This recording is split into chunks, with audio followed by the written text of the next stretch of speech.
2011 കേരളത്തെ നടുക്കിയ സൗമ്യ വധക്കേസിലെ പ്രതി ഗോവിന്ദചാമിയെക്കുറിച്ച് വീണ്ടും ഞെട്ടിക്കുന്ന വാർത്ത. കണ്ണൂർ സെൻട്രൽ ജയിലിൽ നിന്നും രക്ഷപ്പെടാനുള്ള ശ്രമം, പാളിപ്പോയ ഓട്ടം.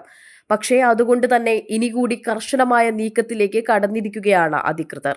ഇതോടെ ഗോവിന്ദചാമിയെ അതീവ സുരക്ഷയുടെ പേരിൽ തൃശൂർ വിയ്യൂർ സെൻട്രൽ ജയിലിലേക്ക് മാറ്റി. ഇനി അവന്റെ താമസം ഒരൊറ്റ സെൽ.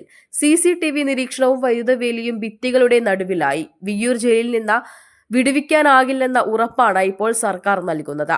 കണ്ണൂരിലുണ്ടായ സുരക്ഷാ വീഴ്ചകൾ ചർച്ചയാകുമ്പോൾ ചില ഉദ്യോഗസ്ഥരെ സസ്പെൻഡ് ചെയ്തതോടെയാണ് ഈ നീക്കം.